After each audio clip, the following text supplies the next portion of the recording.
नमस्कार, करीब 9 बजने वाले हैं। वक्त हो गया है आपके favourite morning crime time show 9 बज गए का। आपके साथ हूं मैं नेहा बातम। दिल्ली में कल हुए बवाल के निशान आज भी बने हुए हैं। दिल्ली की सड़कों पर यूं तो शांति बहाल हो चुकी है। आईटीओ और लाल किले को उपद्रवी किसानों से खाली करा लिया गया है।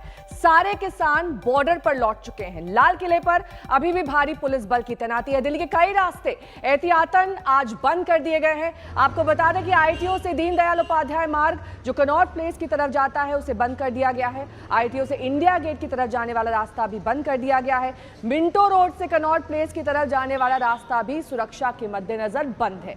वहीं दिल्ली से यूपी जाने वाला नेशनल हाईवे 9 और नेशनल हाईवे 24 बंद कर दिया गया है। दिल्ली से गाजियाबाद जाने वालों के लिए आनंद विहार का रास्ता खुला हुआ है। तमाम अपडेट्स और रूट्स हम आपको इसलिए बता रहे हैं क्योंकि आज ट्रैफिक के मद्देनजर कई डायवर्जन कर दिए गए हैं। कई रूट्स को बंद कर दिया गया है। कल के बवाल के मद्देनजर आज तमाम एहतियातन इंतजाम कर लिए गए हैं। आईटीओ और लाल किले से अब किसान लौट चुके हैं। वहां शांति बहाल हो चुकी है। कल के उपद्रव के बाद अब स्थिति सामान्य नजर आ रही है, लेकिन सुरक्षा के भारी बंदोबस्त हैं। लाल किले पर इस वक्त रैपिड एक्शन फोर्स और सीआरपीएफ के जवानों की तैनाती है। एहतियातन दिल्ली की कई सड़कें बंद कर दी गई हैं। वो रूट्स भी हम आपको दिखाएंगे जहां पर इस वक्त आप नहीं जा सकते हैं क्योंकि इन रूट्स को पूरी तरीके से बंद कर दिया गया है।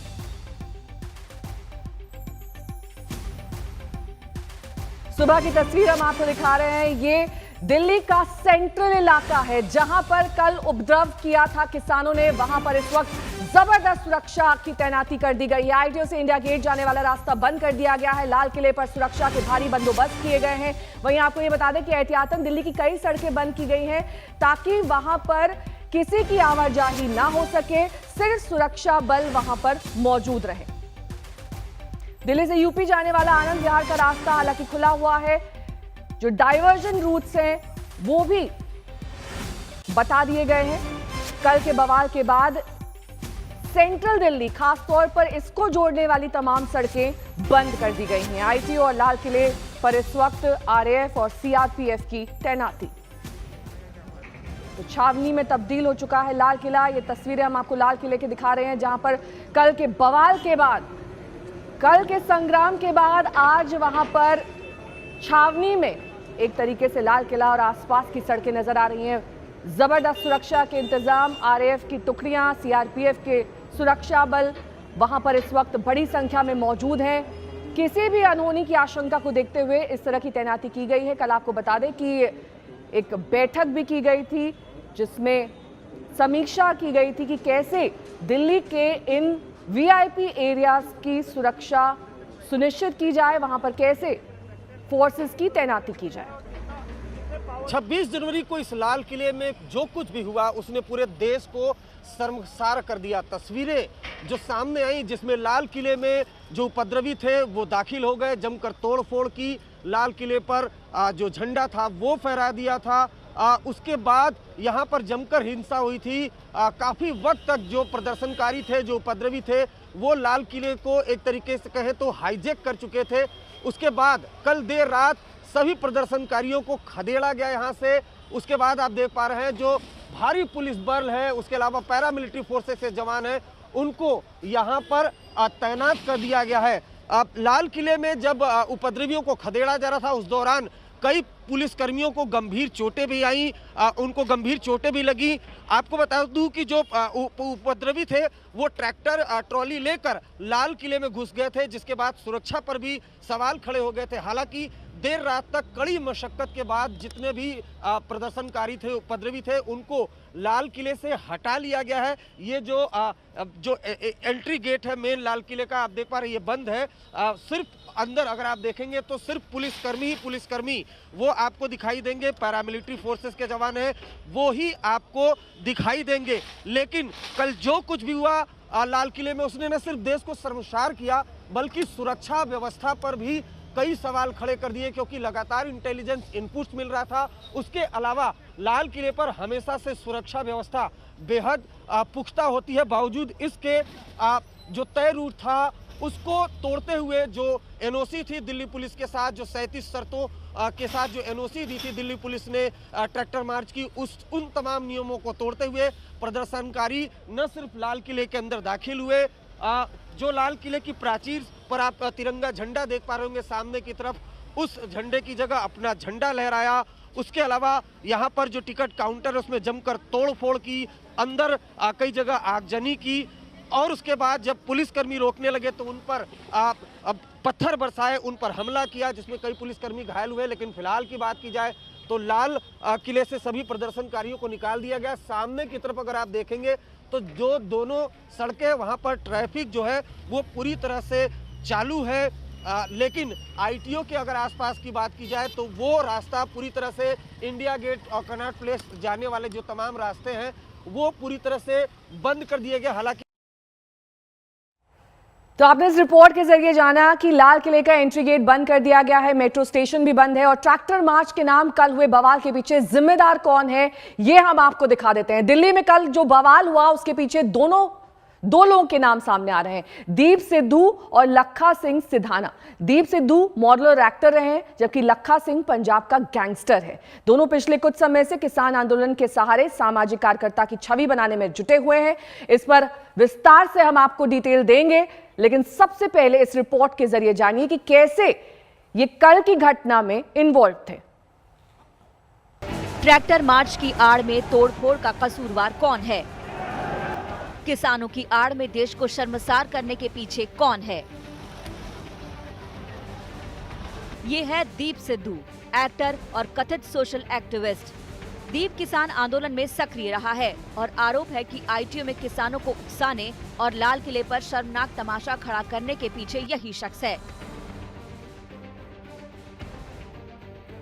जब इन लोगों का पता था भी इतनी फंडिंग इनके ऊपर आ रही है, पिछले हफ्ते एनआईए ने होम मिनिस्ट्री ने केस किया इस आदमी के ऊपर और कुछ आदमियों को, दीप संधू के ऊपर बाय नेम और इसके और लोगों के ऊपर, पर इन्हें उठाया नहीं, इन्हें पकड़ा नहीं। कांग्रेस सांसद रवनीत बिट्टू की तरह किसान नेता भी एक सुर से बवाल का ठीकरा दीप सिद्धू पर फोड़ रहे हैं। किसान नेताओं का दावा है कि वो दीप सिद्धू से पहले ही संबंध तोड़ चुके हैं। दीप सिद्धू ने जो किया है हम उसकी कड़े शब्दों में निंदा करते हैं और हमें लगता है वो सरकार का दलाल है। बहुत दिन पहले से गड़बड़ कर रहा है। हमारा लाल किले पे जाने का कोई प्रोग्राम नहीं था, वो बागी होके गया है और लोगों को भी उसके जो बहकावे में इस बात पे आगे कि हम रिंग रोड पे जाएंगे, लोगों को भी ये मालूम नहीं था कि लाल किले पे जाएगा। किसान संगठनों ने कहा है कि इस व्यक्ति को बिल्कुल दूर रखा जाएगा क्योंकि इनके अलगाववादी रुझान है। ये वो दीप सिद्धू हैं जो कि सनी देओल के बिल्कुल राइट हैंड मैन थे बीजेपी के साथ। ये वो दीप सिद्धू हैं जो प्रधानमंत्री के आवास के भीतर जाके प्रधानमंत्री के साथ फोटो खिंचवाते हैं। आप खिंचवा सकते हो क्या? और ये वो दीप सिद्धू हैं जो आज माइक लेके लाल किले के अंदर बोल रहे हैं, माइक लेके बोल रहे हैं लाल किले में। किसने माइक ला के दिया इनको? कैसे बोल रहे हैं? अभी तक अरेस्ट क्यों नहीं हुए? 26 जनवरी के बवाल पर दीप सिद्धू चौतरफा घिरे हैं, लेकिन खुद जिम्मेदारी से बचते हुए इस शर्मनाक घटना का बचाव भी कर रहे हैं। सुनिए दीप सिद्धू का बयान। जिस सिचुएशन जो हुई उसमें वो गुस्सा फ्लेयर अप हो गया और इसमें किसी एक शख्सियत को अगर आप बोलें भी उसने भड़काहट की है तो कभी भी संघर्ष, इतना बड़ा संघर्ष वो किसी एक शख्सियत या एक व्यक्ति के ऊपर डिपेंड नहीं होता। जब रेड फोर्ट की तरफ गए तो एक सिंबॉलिकली अपना रोष, अपना प्रोटेस्ट, अपना विरोध दर्ज करवाने के लिए जो नए कृषि कानून बने हैं उसको दर्ज करवाने के लिए हमने वहाँ निशान साहब भी लगाया, हमने किसान झंडा भी हमारा लगाया, किसान मजदूर एकता का नारा भी बुलंद किया, इसलिए किया और पीछे उसके तिरंगा लगा हुआ है। सो जिस पोस्ट पे हमने झंडे लगाए उस पोस्ट के ऊपर कोई झंडा नहीं था। Protest, it's a mass movement, please try and understand and deal with it with lot of maturity. पिछले साल नवंबर में किसान आंदोलन के दौरान दीप सिद्धू सुर्खियों में आए थे, जब एक पुलिस अफसर से अंग्रेजी में बहस करने का उनका वीडियो वायरल हुआ था। दीप सिद्धू को बीजेपी सांसद और अभिनेता सनी देओल का करीबी माना जाता है, लेकिन ताज़ा विवाद के बाद सनी देओल ने दीप सिद्धू के साथ किसी भी तरह का संबंध होने से साफ इनकार कर दिया। उन्होंने ट्वीट किया, आज लाल किले पर जो हुआ उसे देखकर मन बहुत दुखी हुआ है। मैं पहले भी 6 दिसंबर को ट्विटर के माध्यम से ये साफ कर चुका हूं कि मेरा या मेरे परिवार का दीप सिद्धू के साथ कोई संबंध नहीं है। जय हिंद। आरोप प्रत्यारोप का दौर जारी है, लेकिन 26 जनवरी को ट्रैक्टर मार्च के नाम पर दिल्ली में जो कुछ हुआ उससे किसान नेता किनारा नहीं कर सकते हैं। दिल्ली से मिलन शर्मा, अरविंद ओझा के साथ मौसमी सिंह, आज तक। तो कल के बवाल को लेकर दिल्ली के अलग अलग थानों में 15 एफआईआर दर्ज हो चुकी हैं। इसमें गैंगस्टर लखा सदाना के नाम सामने आ रहा है। दिल्ली पुलिस के मुताबिक सेंट्रल दिल्ली में हिंसा के पीछे लखा सिधाना और उसके करीबियों के रोल की पुलिस जांच कर रही है। लखा सिंह सिधाना के बारे में हम आपको बता दें, लखा सिधाना पर पंजाब में 2 दर्जन से ज्यादा मामले दर्ज हैं, जिनमें हत्या, लूट, अपहरण, फिरौती जैसे अपराध शामिल हैं। साथ ही लखा पर आर्म्स एक्ट के मामले भी दर्ज हो चुके हैं। इन मामलों में कई साल की सजा भी वो काट चुका है। ज्यादातर मामलों में गवाह या सबूत ना होने की वजह से लखा बरी भी हो चुका है। फिलहाल लखा पंजाब में गैंगस्टर से सामाजिक कार्यकर्ता की छवि बनाने में लगा हुआ है। हाल ही में भटिंडा पुलिस ने लखा पर हाईवे के ऊपर लगे साइन बोर्ड्स पर कालिक पोतने का मामला दर्ज कर उसे गिरफ्तार किया था। लखा पंजाब में अंग्रेजी साइन बोर्ड्स पर सिर्फ पंजाबी भाषा लिखने की मांग कर रहा था। इन दिनों लखा किसान आंदोलन के नाम पर किसानों के साथ लगा हुआ था और 3 कृषि कानून का लगातार विरोध कर रहा था।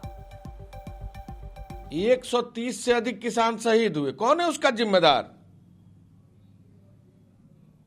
आखिर 130 लोगों की कुर्बानी को आप पूरी तरह नकार देंगे? ये सरकार की सोची समझी रणनीति का हिस्सा था हिंसा।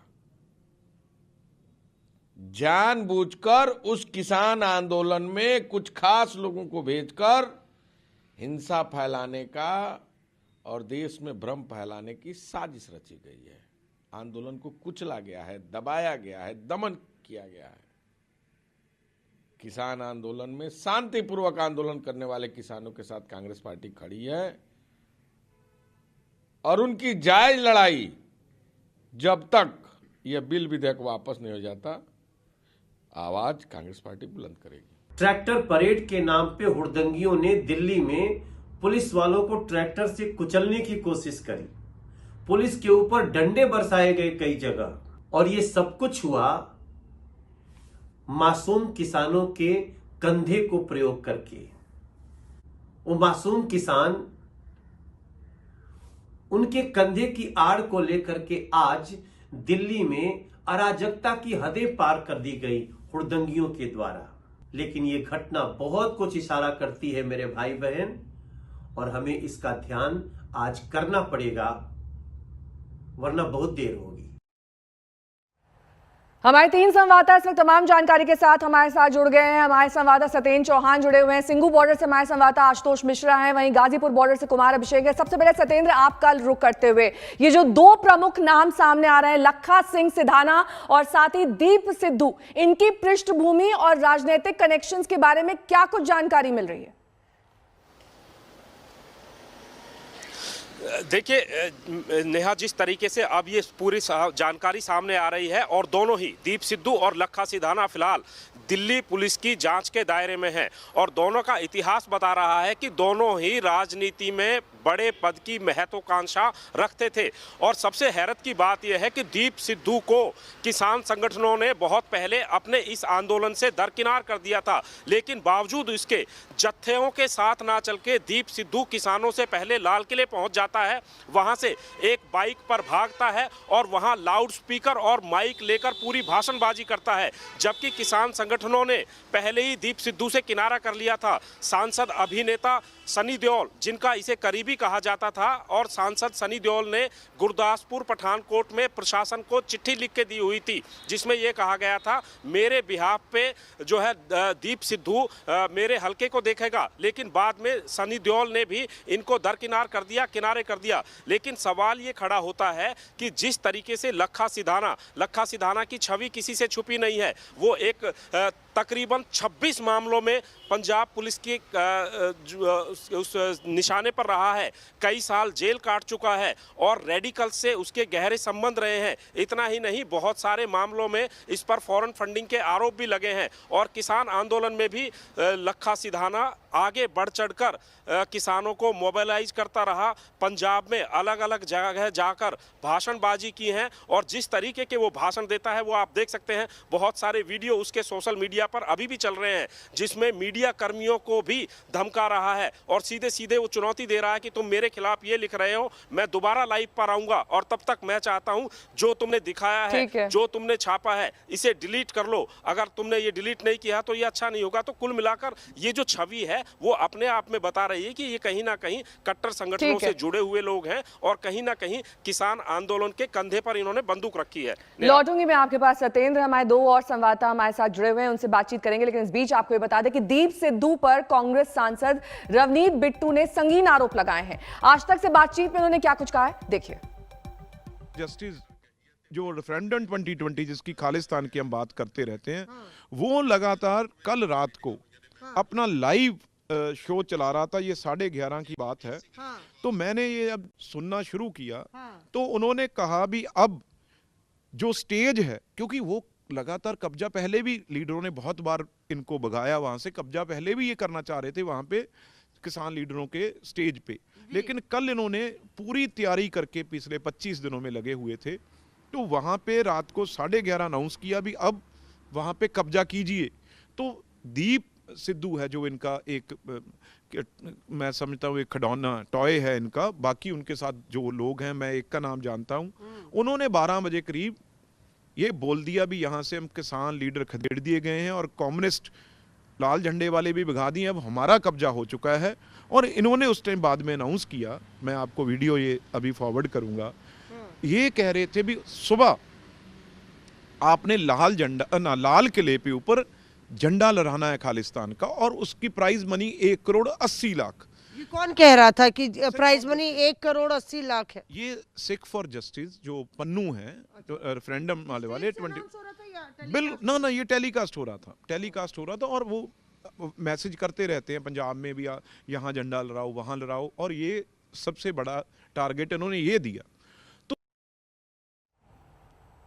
हमारे दो संवाददाता लगातार हमारे साथ बने हुए हैं। सबसे पहले आशुतोष मिश्रा का रुख करते हुए सिंघू बॉर्डर से हमारे साथ जुड़ गए हैं। आशुतोष, अब क्योंकि किसान वापस बॉर्डर पर लौट गए हैं और पहले भी शांतिपूर्ण तरीके से प्रदर्शन किया जा रहा था, कल तक जो उपद्रव हुआ है और जिस तरीके से लाल किले पर झंडा फहराया गया किसी खास संगठन का, खास समूह का, उसे लेकर किसानों की क्या राय है? क्या वो इससे सहमत हैं या वो इससे पूरी तरीके से अलग हैं?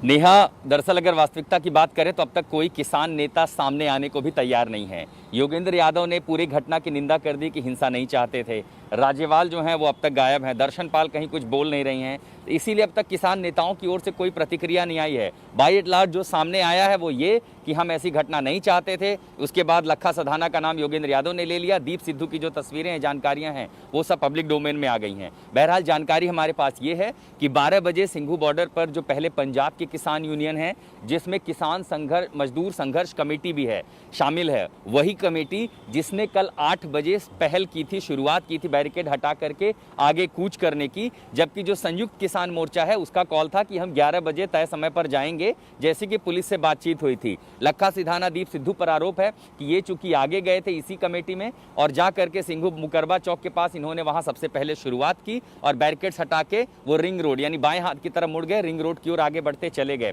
बहरहाल 12 बजे पंजाब किसान, ये जो पंजाब के यूनियन है, इनकी बैठक है। 2 बजे संयुक्त किसान मोर्चा की बैठक है। कई सारे सवाल ये पूछे गए हैं कि क्या उनकी ओर से भी औपचारिक शिकायत दर्ज कराई जाएगी, उनका अगली कार्रवाई क्या होगी, आंदोलन का आगे रुख क्या होगा। बीती रात को ट्रैक्टरों की संख्या मैं आपको बताऊं नेहा इतनी ज्यादा थी, हालांकि सारे अंदर नहीं घुस पाए, रिंग रोड नहीं गए, बट जो उसमें ज्यादातर ट्रैक्टर थे उन्होंने मुकरबा चौक के पहले से ही सिविल लाइंस बुराड़ी के आसपास से यू टर्न लेना शुरू कर दिया था। बावजूद रात के 11 साढ़े 11 तक मैं देखता रहा ये ट्रैक्टर लगातार सिंघू बॉर्डर जाते रहे। आज की सुबह वहां वैसी है जैसे बाकी 60 दिन थे, इसीलिए किसानों में जाहिर एक नाराजगी एक पक्ष ये भी है, लेकिन आंदोलन के जो नेतृत्व कर रहे हैं यूनियन क्या उनके बीच सब कुछ ठीक ठाक है? क्या इस आंदोलन का कोई चेहरा नहीं है, नेता नहीं है, या फिर इन नेताओं का आंदोलन पर अब कंट्रोल नहीं है? ये सवाल कल की घटना के बाद उठने लगे हैं। बहरहाल हमारी नजर आज होने वाली बैठक पर मैं आपके पास ट्रैक्टर परेड की जिद करने वाले किसान नेता कल हुई हिंसा से अपना पल्ला झाड़ने में लगे हुए हैं, क्योंकि हिंसा के लिए असामाजिक तत्वों को जिम्मेदार ठहराया जा रहा है। लेकिन बीकेयू नेता राकेश टिकैत का एक वीडियो सामने आया है जिसमें वो खुद आंदोलनकारियों को हंगामे और बवाल के लिए उकसाते हुए साफ दिखाई दे रहे हैं। कैडी पड़ रही सरकार, अपना ले आइयो झंडा झुंडा भी लगाना, लाठी गोती भी साथ रखियो अपनी झंडा लगाने के लिए, समझ जाइयो सारी बात, ठीक है? झंडा लगागा, तिरंगा भी झंडा वैसा भी लगा लियो उस पर, और आ जाओ बस, अब बहुत बोल दिया, अब आ जाओ जमीन बचाने के लिए, आ जाओ, अपनी जमीन नहीं बच रही। कल जो हुआ क्या हुआ, उसकी जिम्मेदारी आप कितनी लेते? मैं तो सारे ट्रैक्टरों की जिम्मेदारी लूंगा, सारों की लेता हूं मैं। बताओ क्या हुआ? पुलिस ने नहीं देखा क्या हुआ? नहीं, मैं देख क्या हूं, मैं जब ही तो जिम्मेदारी ले रहा, पूरे ट्रैक्टरों की, पूरे किसानों की मैं जिम्मेदारी लेता हूं, मेरे कहने से आए हुए। लेकिन क्या हुआ, क्या पुलिस प्रशासन ने उनको रूट ठीक दिए? क्या यहाँ पे रूट, उनको जो रूट पुलिस ने दिया, जो दिया, क्या रूट दिया, कोई क्लियर करा? जहाँ पे उनने रूट दिया और पक्का मोर्चा लगाया, वो पक्का मोर्चा लगाया, और दिल्ली जाने का रास्ता दिया प्रशासन ने, उसकी जांच होनी चाहिए। तिरंगा, वो झंडा किसने लगाया लाल किले में? जो उस विचारधारा से आदमी हैं। कुमार अभिषेक हमारे संवाददाता इस वक्त गाजीपुर बॉर्डर से हमारे साथ जुड़ गए हैं। कुमार, आशुतोष हमें जानकारी दे रहे थे कि अलग अलग समय पर आज किसान संगठन मीटिंग करने वाले हैं। कल जो कुछ हुआ वो सबने देखा, उपद्रव की स्थिति पैदा हुई। ऐसे में गाजीपुर बॉर्डर से भी क्या प्लानिंग करी गई है? इन मीटिंग्स में वो शामिल होने वाले हैं वहां के नेता?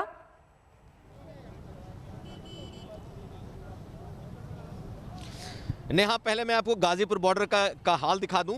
जबरदस्त बैरिकेटिंग चारों तरफ इस वक्त कर दी गई है, एक के बाद एक जितने बैरिकेड हैं वो बंद कर दिए गए हैं, और इस तरफ से किसी को भी दिल्ली जाने की इजाज़त नहीं है। जितने भी पैरामिलिट्री फोर्सेस हैं, सभी लोगों ने सभी बॉर्डर को एक तरीके से सील किया गया है, सिर्फ कुछ रास्ते खोले गए हैं।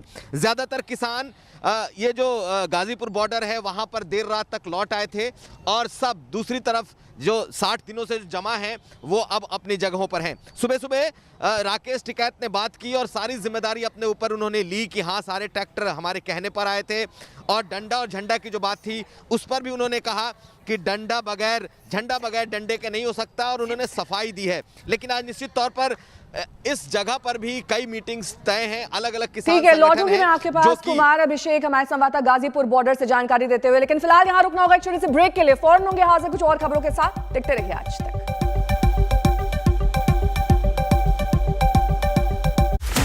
नमस्कार, मैं हूं अंजना ओम कश्यप। हमें उम्मीद है ये वीडियो आपको पसंद आया होगा। लेटेस्ट खबरों के लिए यूं ही देखते रहिए आज तक, और इस वीडियो के पसंद आने पर लाइक, शेयर एंड सब्सक्राइब करना ना भूलें।